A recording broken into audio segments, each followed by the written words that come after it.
Good morning, ladies and gentlemen. Welcome to the Roundtable Pro Wrestling Podcast Network News. I am the boy, the franchise player, Double B Bablet. I am joined, of course, by the Drew Nicholas, and we're here live on the Roundtable Pro Wrestling Podcast, brought to you by BodySlam.net.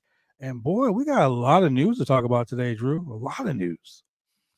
It's just what usually ends up happening now. Every week we come here on a Saturday, and there's a bunch of stuff to talk about. So much stuff, man. The news never stops. God, it never stops. So please slow down slightly. Just slow yeah, down. like give us a break, ladies and gentlemen. I mean, geez. But that's okay because it's keeping us well informed with a lot of amazing content that we can share with the Roundtable Pro Wrestling Podcast Network as well as bodyslam.net. So let's go ahead and let's talk about the rumor killer about the CMLL, AAA, AEW drama going on right now in pro wrestling. That's right. So it was reported a few days ago that when the CMLL partnership with AEW began, that meant that no Mexican wrestlers could be wrestling on shows with CMLL wrestlers. And Fightful Select has reported that that is actually not the case. That is a misconception. It was reported on Friday that part of the deal between CMLL and AEW is that on any television show that their talent appears on, no other Mexican wrestlers can appear. It doesn't matter if they work for AAA or not, or did in the past. No other Mexican wrestlers can appear. However, AEW sources claim that that is outright false. They pointed to Commander appearing on the January 31st episode of AEW Dynamite when the group from CMLL appeared for the first time. And beyond that, Penta was also scheduled to appear on AEW programming this week, but ended up running into travel issues. It was stated to Fightful that CMLL talent is not supposed to be booked in angles or matches with AAA talent. So this does not mean that AEW's Mexican wrestlers are unable to be on the same shows with CMLL wrestlers. This has to do with the CMLL AAA partnership thing, whatever's going on. AEW's wrestlers, regardless of race, nationality, anything, are allowed to be on the shows with CMLL wrestlers. Well, see, that makes a lot more sense. And the reason why I'm saying this is because the AAA deal and the deal with CMLL, of course, they're rivals. It's like having AEW and WWE working on the same show. I totally get that. 1000% get it. And this has been going on since, like, AAA is an offshoot of CMLL in a sense. There's CMLL, there's EMLL, and then there's AAA. But the whole like the whole thing with Commander is formerly of he's AAA's what is he, like the light heavyweight champion or something like that, AAA cruiserweight champion, whatnot. Of course you wouldn't have AAA guys facing CMLL guys. It doesn't make any sense. But in the grand scheme of things, if they're all working for AEW, like, there needs to be clear communication with the media. I mean, because we know the IWC is going to say what the IWC wants. They're just going to speculate, and that's one thing we don't do on this show. We don't speculate. We only come with the facts. So, with that being said, it made no sense to me. No, it didn't.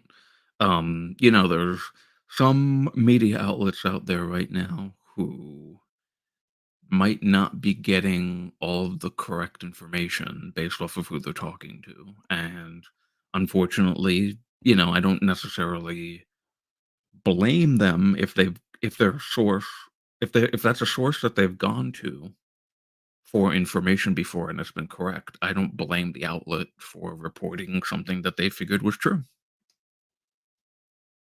Yeah. So, yeah, I can see that. I can see that. Well, although that outlet did get a couple of things wrong this week, so yeah, we're not going to point fingers at that person, but that person, yeah. So let's go ahead and switch gears a little bit. Let's talk about TNA Wrestling.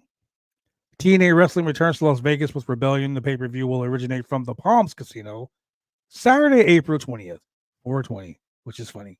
Um, Championship matches confirmed are back-to-back nights of action of pro wrestling, including both singles and tag team action. TNA wrestling was set up to return to Las Vegas in this an annual spring showcase. Sorry, spring showcase, the Rebellion pay-per-view. Um, this will also be There will also be there Saturday as well as Sunday night, April 21st at the Palms for television tracks for TNA Impact on Access TV. Um, Tickets are available right now, or they're going to go on sale. Well, yeah, today at 10 a.m. right now, literally right now, they're on sale.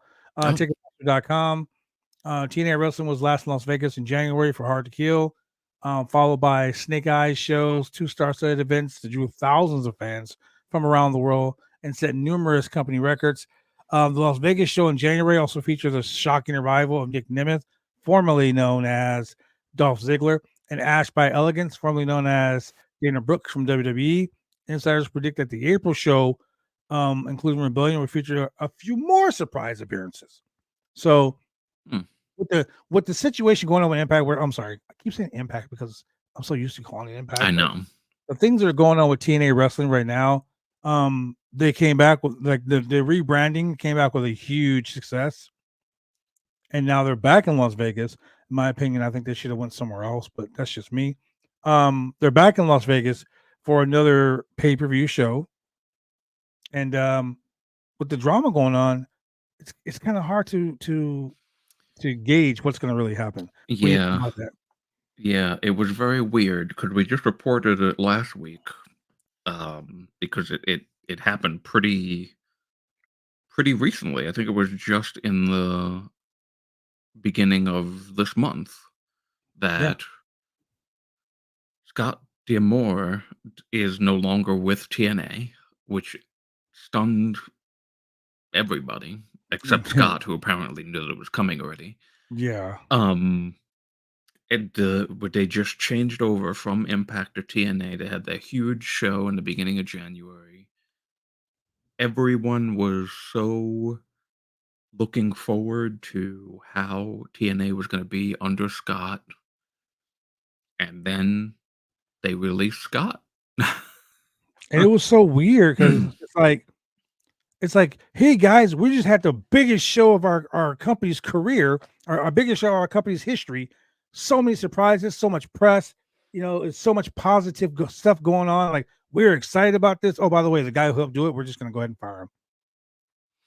Yeah, so TNA Talent, it turns out, sent a letter to Anthem Oh yeah, that's expressing right. their frustration that Scott was pushed out of TNA. And I am going to read that letter to you right now. It is right here. Len and Scott, TNA Impact is not just our employer and the company for which we work. It is a family. A family that each of us has grown to love and cherish and trust with our bodies and our careers. A family for which we deeply and that desire above all else to protect. We are deeply saddened by the decision to remove Scott D'Amore from TNA Impact family. Scott is a brilliant wrestling mind that has guided this company and has it positioned to take the next step upward in our industry. Scott is also so much more than this. He's a trusted friend, confidant, teacher, advisor, brother, and mentor to so many within the TNA Impact family. Scott has been the heart of the TNA Impact family for over 2 decades. And breaking off from that letter for a second, I didn't realize until the news came out that he was gone, that he was actually pretty much with the company since its inception. Yeah, he started as part of Team Canada, and then he moved into a backstage producer role. Then he moved into a senior producer role, and then he moved into management, and then he just started running the whole goddamn show. Yeah, So I mean, like it's so crazy. Like that's what I'm saying. Like that's why it took me by surprise. Like the guy who's been running the show, the guy who brought you from the depths of hell, so to speak. You basically just say, "Hey, you know what, man? Thanks for what you've done, but goodbye." right. Totally shocked me. Totally shocked Yeah. me. So, more of the letter, and I'm not it's a long letter, so I'm not gonna read the entire thing, but, there's some parts I think are important. Um, a little bit later in the letter, we come to you to voice our concern for TNA Impact, our family, and its future and direction. We, like you, wish to safeguard what we have all worked and sweat and bled for to build. We want TNA Impact to grow and continue to be an enviable place for all professional wrestlers to work. We understand and appreciate that professional wrestling at its core is a business, and that the company must provide a fiscally responsible, financially viable product. At the same time, professional wrestling is uniquely situated. The business of professional wrestling is so much more than balance sheets, downloads, and ratings. It's very much more than ratings, ladies and gentlemen. The wrestling business is and must be its people, its characters, and its storylines. That is to say, there is no wrestling business without the wrestling creative vision and the right people bringing the creative vision to life. And I'll just give you the last little bit here. We recognize that we do not necessarily know all the facts or details around the decision to remove Scott. In life, there's always the rumors, the opinions, and somewhere in between, the truth. That sounds very familiar to something somebody says on this podcast. Yeah, I was gonna say.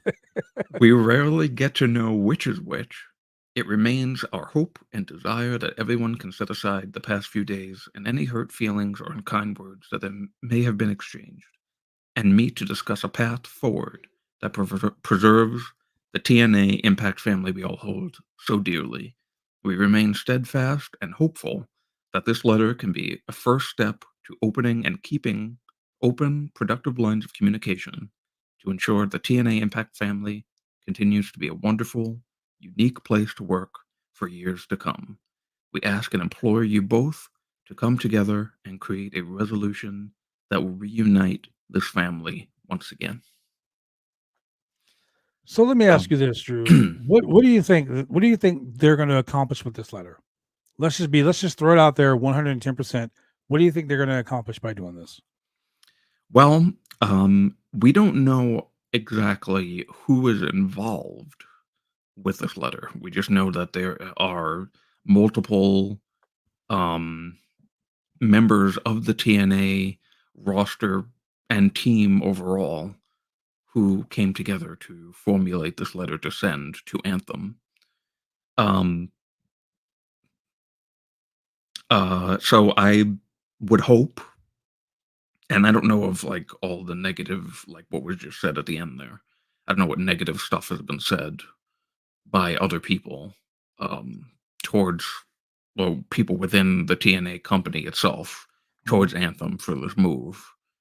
But I would hope that what comes of this is they recognize that while Scott did not have the same vision of TNA as Anthem did, they can still realize that what Scott was able to do was create a really positive, uplifting atmosphere in the TNA locker rooms and amongst just not just the wrestlers, but the entire company.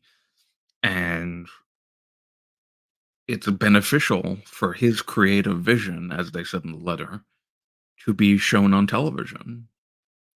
So I would hope that Anthem at least sits down with everybody and they come to an amicable solution. I mean, that would be great. That would be a 1000% great. I mean, man, you finally got what you wanted. Like you're a viable company. People are starting to recognize, like people are starting to notice you. You know what I mean? It's like you finally got the brass ring and then you throw it away.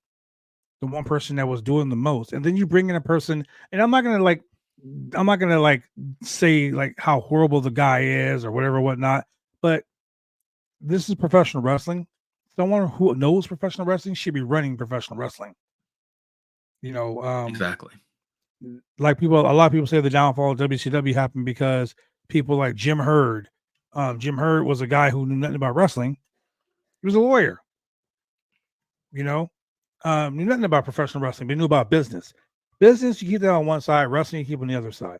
That's why the WWE thing is really good right now because you got the businessman who knows everything about business, and then you got Triple H, who knows everything about wrestling. You know what I'm Yeah, saying? that's a perfect So partnership. Nick Hogan is like, I mean, Nick Hogan, Nick Khan is like, Nick Khan's like the ultimate deal maker. The guy's like a shark. The guy's the ultimate deal maker. So it's perfect for him to be in charge of the financial and the business side. And Triple H has such a great mind for wrestling. It's perfect for him to be the greatest mind in wrestling on this side. Scott D'Amore, great mind for wrestling. Great mind for wrestling. Don't take that away from Impact Wrestling. I'm sorry, TNA. Don't take that away because like now is not the time. You know what I mean? Now they finally got both oars in the water and they're rowing towards shore. And then you're gonna throw them back out in the storm. Doesn't make any sense to me. No. No, yeah, but that was the main thing why everyone was so confused because of what's going on with Vince McMahon right now, and the Laurinaitis, and then those people. As you hear somebody of prominent stature in a wrestling company is all of a sudden getting fired, you're thinking the worst. Yeah, and people jumped right on it. The IWC jumped right on the fact, oh, maybe it's some allegations of him and someone else. And it's like, no, had nothing to do with it. So, and like I always say, there's your truth, there's your truth, my truth, and there's the truth. So somebody somewhere is going to be telling the truth. Um, so speaking of the truth, um, have you guys watched the latest edition of SmackDown? Because with The Rock and Roman teaming up to the new bloodline and all this other stuff going on, this coming Saturday, 7 days from today, we have Elimination Chamber, and it's in Australia. The updated lineup goes as follows: WWE Women's World Championship, I assume is going to be the main event. Rhea Ripley versus Nia Jax. The Women's Elimination Chamber match currently has Bianca Belair, Becky Lynch, Liv Morgan, Naomi, Tiffany Stratton, and a sixth person to be named coming up this Monday on Raw. The last chance, I believe it was the last chance battle royal for For the the next last person, slot, whatever. that's yeah. Yeah, the last slot. Um, the winner of this elimination chamber match will have a match. Will have a match against the women's world champion at WrestleMania.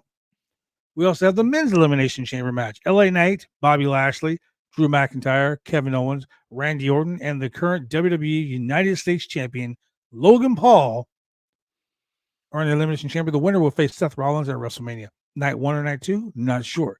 Um, we also have the undisputed tag team champions, Judgment Day, defending their championships once again against DIY. And something that kind of threw me for a loop. You know, when you see something, and then you hear it, and you're like, "Well, does that really make sense?" Nah, it doesn't make sense. But I mean, I guess it's gonna make sense. The Grayson Waller effect. You're gonna have Grayson Waller, a man from down under, instead of having him wrestle in a match, you're having him do an interview segment with the current WWE World Heavyweight Champion, Seth freaking Rollins, and the American Nightmare, not the American Dream, like they said on Raw the other night, the American Nightmare, Cody Rhodes.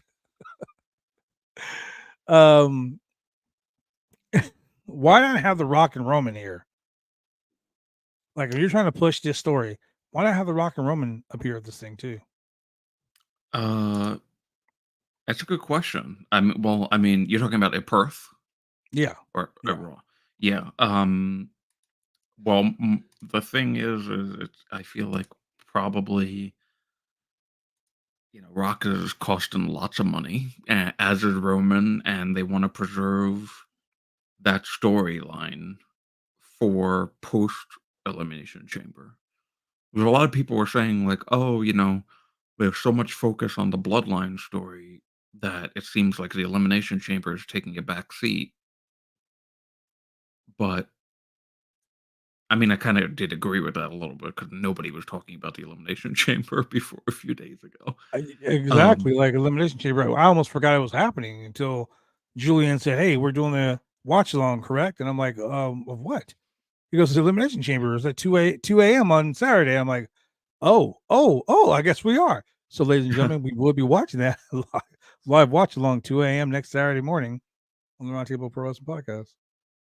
yeah, so I think that it's probably better to not have them there. so that this way they can have the Grayson Waller effect segment be the continuation of the story while also selling the Elimination Chamber stories. Because if The Rock and Roman were there, I don't know if people would really care about the Elimination Chamber that much. Yeah. Well, speaking of not really caring that much, on Monday, Monday Night Raw heads to the Honda Center in Anaheim, California. I'm assuming, I'm hoping that this will be the main event, but we have main event Jey Uso challenging Gunther for the WWE Intercontinental Championship. We have R-Truth and The Miz, along with DIY, facing all four members of Judgment Day. We have a woman's last chance eliminator chamber battle royal, and we had Chad Gable versus Ivar. These are all matches set for Monday Night on Raw. As we know, SmackDown was taped. But we have Drew McIntyre versus LA Knight, Street Profits versus Authors of Pain. A new SmackDown signee, Braun Breaker, makes his in-ring debut.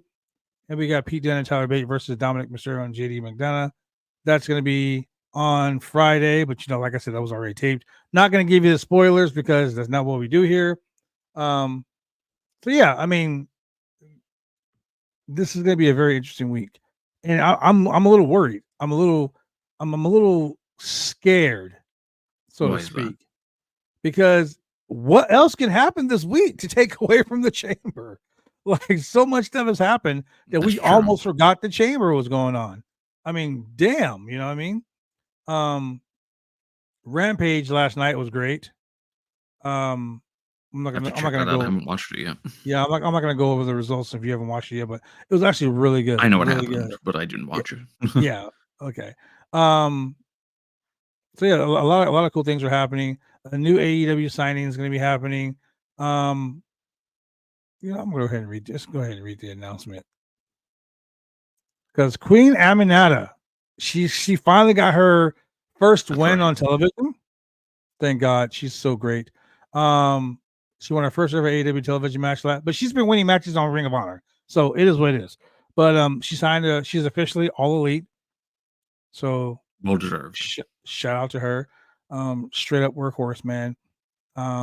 Single mom, bust her butt, straight workhorse. I love it. Celebrating Black History Month by signing a black wrestler who deserves it. Yeah, there's a lot. Like I said, a lot of indie results from Illinois and California, and NXT stars are in town. Um, taping SmackDown stuff, and there's just a lot of stuff, a lot of news, a lot of things going on. Mike Johnson from PW Insider has been dropping news all day long. Yes, and also, so there's another story from this week that needed to be debunked by Fightful Select that I wanted to mention Yes, regarding TNA. that's what I was going to get Um, to. yeah. So it turned out another outlet reported that Tommy Dreamer was heading up creative in TNA with Scott Sapson. But that's actually not the case. Because Fightful Select asked around throughout the week and Friday, and reports indicated Dreamer would be leading TNA creative. However, we're told that creative in TNA is unchanged and features Robert Evans, R.D. Evans, Hunter Johnson, Delirious, and Tommy Dreamer. And the newer thing, not that Tommy Dreamer is going to be the head of it, he is not, but they will now be supported by Gail Kim and Jorge Barbosa. Ariel Schnerer, I believe. Ariel Schnerer is overseeing all the content and will be working closely with new TNA president Anthony Ciccione, is how I'm deciding to That pronounce it. that's actually how you pronounce it. Oh, it is. Okay. Yeah, Good. We've not gotten your name wrong, so I we've apologize. not Okay. messed up your name, at least not today. Yes. Um, for those unfamiliar, Ariel now I hope I'm saying Schnerer correctly. Schnerer, Schnerer. So that sounds about right. He is former GM of Fight Network, who helped spearhead the launch of the TNA Plus streaming service. He manages the distribution across Anthem, including securing TNA's global partnership with DAZN, and the distribution of TNA streaming channel on digital platforms, including Pluto TV, Roku, and like. So, Tommy Dreamer is not head of creative. There is I mean, he's still a not. team. He's not head of creative. He's not the guy running things. He Oh is my not. god, where are they? Where this news? Oh my god. Oh Well, wait a minute. I'm sorry. We only talk facts on this show. We don't confirmed facts. My bad. yes. But I do like the addition of Gail Kim to the creative team. I think that's, Yeah, she's a great wrestling mind, and that would be great for TNA. that would be great. Jorge Barbosa is the senior producer for Anthem Sports and Entertainment and creator of the Diary series. I don't know what the Diary series is. I don't know if that's a TNA thing or something else. Yeah, yeah. It's kind of like the yeah, AEW is doing the road to whatever. Oh, okay. Yeah, kind of like that. Stuff like that. Okay. So Jorge Barbosa and Gail Kim will be supporting the creative team headed by R.D. Evans, Delirious, and Tommy Dreamer. There is no head of TNA creative. Thank you for clearing that up because I couldn't wait to talk about that this week. But before we get to something long and drawn out, I want to read something very positive.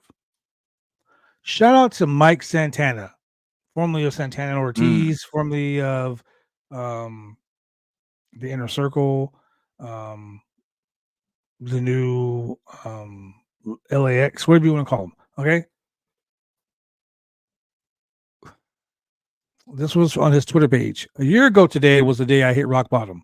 The day that I realized it was time to turn around and face those demons that I ran from years. I ran from for years. The day that I made the decision to change, or I was going to lose my life, my family, my career, and everything I worked hard for. It was the day I decided to finally take care of myself after years of just taking care of others. I checked myself into rehab. And I can tell you here now, that is truly the greatest decision I've ever made in my life. I've learned more about myself in 30 days than in my lifetime. I learned to finally let go of the pain and trauma I carried around for so long. It taught me to genuinely love myself, to live and not just exist. Along with so many other great things, I also learned that my injury was God's greatest gift to me because that gave me time to make me do what I had to do make me do what I had to do and who I am today. I can go on and on about my sobriety journey because it's been exactly that. And maybe one day I'll open up more about it. But I just want to take the time to appreciate this accomplishment. I've actually struggled a bit with sharing this with the world, as it is something I dealt with in private and away from everyone. But if I can help give strength and hope to someone else with my story and journey, then so be it. We're taught that what helps us is giving away the gift that was freely given to us. So that's what I'll do whenever I can. I want to say thank you to God and my Father for continually guiding me, my amazing family for sticking by me and always seeing the light that I carried inside. Even through all the darkness and all those who offered their support during those times, much love to all of you. Hashtag a day at a time. Hashtag recovery. Hashtag thankful. That right there, ladies and gentlemen, it takes a lot. That was great. That was It really takes awesome. it takes a lot for someone to admit that their faults. It takes a lot for someone to be able to stand up for themselves and go out there and do what it needs to be done to better themselves. Mm-hmm. So Yes. shout out to Mike Santana, man. I'm proud of you. It takes a lot, man. And I always say it takes a village. It takes a village to raise a person, and responsibility is key. And he took responsibility for himself, and he saved himself. So shit, shout out to Mike Santana, man. Yeah, anybody that takes the time out to really evaluate their lives if they're going through something negative and make a positive change for themselves is a wonderful thing that needs to be shouted out.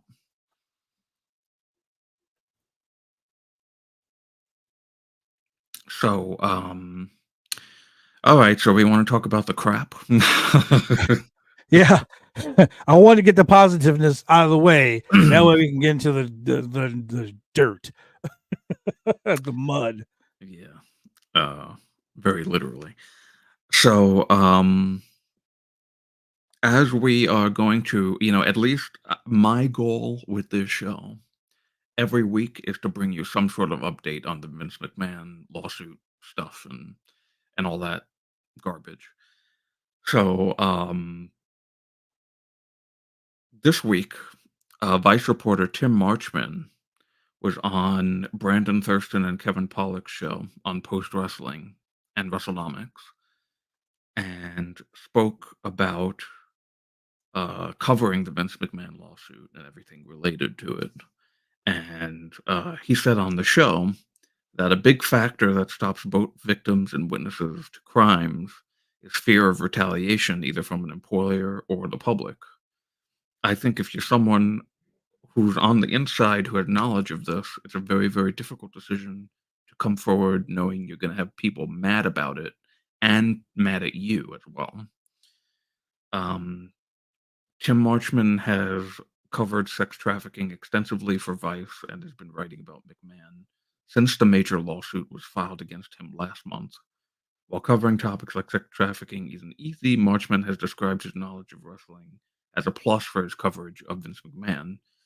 Uh, Marchman said, I definitely found the fact that I have some familiarity with wrestling is helpful. He said, I don't think I'm an expert because I read the Wrestling Observer or anything like that, but I think there's a baseline of it if they're trying to explain something complicated and you can make it clear. Oh, I understand what you're talking about there. um, he has interviewed legal experts to figure out if the non-disclosure agreement that Grant signed is valid. He spoke to the attorney of McMahon co-defendant John Laurinaitis, who's claimed that his client was also a victim in this case. Forgive my chuckle. um, he revisited and uncovered statements from Ashley Massaro, which we mentioned in our news show last week. A wrestler who claimed she was raped by a U.S. Army doctor while on a business trip for the promotion, and WWE attempted to cover up the alleged incident. Along with more details of Massaro's alleged rape, Marchman published a previously unreleased statement from Massaro that alleges how McMahon sexually preyed upon talent. That's what we mentioned last week. Massaro's stories, while related to McMahon, provides something different to investigate as well, Marchman explained. That opens, to me, this other box that is kind of adjacent to but distinct from the Grant lawsuit, which is this true that Vince McMahon was sexually preying on wrestlers or people who work for WWE? And if so, what kind of potential liability does that open? How much has that been investigated internally? They've projected a clear belief that this is in the past. WWE did, said Marchman. These are things that happened before TKO took over, and that Vince McMahon and John Laurinaitis are gone. There are things they don't know about because the people currently in charge weren't there, and there are things they can't really say much about because people who were accused of them weren't there. However, Marchman wants people to remember that WWE is a defendant in this case, not just Vince McMahon and John Laurinaitis. The company as a whole is a defendant in the Janelle Grant lawsuit. So separating the company from allegations against McMahon and Laurinaitis might not be so easy. So Tim continued and said, at face value, taking everything in the lawsuit, at, at the very least, several top executives would have known that Vince McMahon had an unqualified person who was his girlfriend, who he brought in and gave a fake job to, he said. And for that kind of behavior to just be open and tolerated, it obviously suggests unflattering things about how WWE is run. So, and the story continues a little bit more, but the gist of it is that more things are definitely going to come out about this, Oh and my God, yes. more people are most likely going to be implicated because as we saw in the original lawsuit, Janelle Grant's lawsuit, there's like 3 or 4 corporate officers, there's talent, there's a doctor, it gets really deep into the WWE business how many people were probably aware of a lot of things that Vince McMahon was doing and never reported it. There's so I Um, mean there's so many people, like, the whole saying is shit rolls downhill. Well, it's rolling downhill now because mhm. there's so much stuff that has gone on that you cannot deny this, dude. You cannot deny this. Like, someone knew something, a lot of people knew something, and allegedly names are going to be dropped, and people are going to know who's involved with this. And like I said, it's just it's a horrible story, and it seems like it keeps getting more and more horrible day after day after day. Yeah, it's So really unfortunate. it is. It's crazy. But today, today, today is Saturday, February 17th. So every Saturday, I'm going to go out and I'm going to pull some information as to what happened today in Oh, history. I'm excited. I like this segment. Let's do it. So let's go to the beginning. Let's because I saw this and it struck me as important to me because I know this person. He helped mentor me when I first got into this business. I actually gave me my first alcoholic drink. 1975, the WWF ran a show at the Madison Square Garden in New York, and the following results were there. Manny Soto and Paul Sanchez defeated Jack Evans, not that Jack Evans, and Johnny Ross. Victor Rivera defeated Hans Schroeder. Tony Gurria and Dean Lowe defeated Killer Kowalski and Bobby Duncombe Jr. by DQ. Pedro Morales defeated Butcher Vachon. Jimmy and Johnny Valiant defeated Gorilla Monsoon and Chief Jay Strongbow to retain the WWF Tag Team Championships. And Spiros Agnew defeated WWF World Champion Bruno Sammartino by disqualification. Now,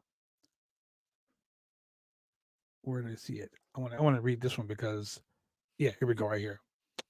1964, WWF ran a Madison Square Garden show where we had Skylo Low and Billy the Kid defeat Sonny Boy Cassidy and Farmer Pete. Don McClarty defeated Magnificent Maurice. Cowboy Bill Watts defeated Klondike Bill. Hans Moore defeated Gino Brito. And my friend Dr. Jerry Graham defeated Tony Marino. Bobo Brazil and Argentina Apollo defeated Killer Kowalski and Gorilla Monsoon. Bruno Sammartino defeated the Giant Baba with a backbreaker. Okay. Um, Another Madison Square Garden show featured the likes of Randy Macho Man Savage and Hulk Hogan squaring off in the main event. The Mega Power. Against each other. Lethal Lenny Poffo versus Rene Goulet. King Tonga, Haku, or Ming faced Les Thornton. The Hart Foundation defeated the Killer Bees. King Kong Bundy faced George Wells. Ricky the Dragon Steamboat and the Magnificent Morocco had a martial arts match. Barry O, and this goes out to you, Chemical Julian. Happy birthday, by the way, Mr. Julian Smith. Happy birthday, Julian. This goes out to him because he sent me a message one day and he says, "Bro, I was yesterday years old when I realized that Barry Orton was Randy Orton's uncle." So Barry O wrestled Tony Atlas. Adrian Adonis, the adorable Adrian Adonis, defeated George Animal Steel. Nikolai Volkov and the Iron Sheik defeated Corporal Kirschner and Dan Spivey. WWF World Champion Hulk Hogan defeated Intercontinental Champion Randy Savage in a lumberjack match, which saw George Animal Steel trip Randy Savage and tripped Randy Savage, leading to Hulk Hogan's leg drop for the win. Only the world title was on the line. Lex Luger defeats Johnny B. Bad for the WCW World Television title in Baltimore. Non-televised match. I don't understand why a television title match was non-televised, but whatever. In 1996, ECW ran Cyber Slam. We had Judge Dredd and Bad Crew. We had Taz defeated Joel Hartgood. We had Brian Pillman make his ECW debut and cut an obscenity-laced promo against Eric Bischoff, claiming he had been fired. God. You know the whole story about Bischoff being firing Pillman, going on to ECW, and then Pillman screwing them both by going to WWE. Shane Douglas defeated Cactus Jack, Mankind, Mick Foley. Tuco Scorpio defeated Sabu to retain the ECW Television Championship. We had a match where Mikey Whipwreck was handcuffed to. Oh no, that was something else. Raven defeated the Sandman with a DDT on the chair. A DDT. A DDT wins a match. Remember Beautiful. when those things happened? When it wasn't just a setup move for 500 super kicks? Psycho Sid Vicious in 1997 defeated Bret the Hitman Hart for the WWE World Heavyweight Championship during a live edition of Raw from Nashville, Tennessee, when Stone Cold Steve Austin came in and slid a chair to Bret Hart, which allowed Sid to powerbomb Hart for the win, ending Hart's fourth title reign, only one day after winning the championship in a Fatal 4-Way pay-per-view. One day as champion. And Sid beats him. We have Prince Ikea defeat Lord William Regal, for the World Television title, ending Regal's third reign as television champion at WCW. And last but not least, the WWF held a pay-per-view No Way Out in Milwaukee, Wisconsin, highlighted by the entrance of the New World Order to the WWF. Wow. The NWO showed up in WWF. Crazy. Just a lot of stuff happened today. The Rock beat The Undertaker in 17 minutes and 23 seconds. Kurt Angle defeated Triple H today. WrestleMania for the WrestleMania World Title shot. Chris Jericho defeated Stone Cold Steve Austin to retain the undisputed title. The infamous backstage promo with the New World Order and The Rock. Well, like, when Hogan comes in and goes, "Hey man, that's The Rock, bro. That's The Rock. Can I get a picture for my son?" And The Rock poses with him, takes a picture, and The Rock goes, "Oh, yeah, this is, some people's taste, right? Ha ha ha." And The Rock totally blasts all three of them. It was such a great promo. I gotta go back and watch that. Yeah, such a great promo. We also have in history Chavo Guerrero taking on CM Punk for the ECW Championship. Oh. Punk defeated him with the GTS. Crazy. But Chavo Guerrero rolled him up, hit a frog splash, 1, 2, 3. They restarted the match. Damn, man. A lot of great things happened today. Yeah. A lot of great things happened today. The point I'm making is sometimes really horrible shit happens, but then some really cool historic things happen. Yes, you have to mask the bad stuff with the good stuff sometimes. Yeah. I mean, we also had that had the infamous Big Show versus Floyd Mayweather fight. That was on this day? That was on this day. Oh my goodness. Randy Orton versus John Cena for the WWE Championship was on this day. Man, For Jeff Hardy. Their 20th match or their 700th match? Oh, who knows? Who knows? But yeah, ECW's broadcast on Sci-Fi Network happened today. Like, a lot of things in history happened today, man. Like, I can go on forever with all of the things that happened. And literally, like, this list has so many events that happened today. But one thing that we do know that happened today was that this show aired on the BuySM.net network. So, ladies and gentlemen, thank you very much for joining us here on the Roundtable Network News. For the Drew Nicholas, I'm the franchise, and we will see you when we see you.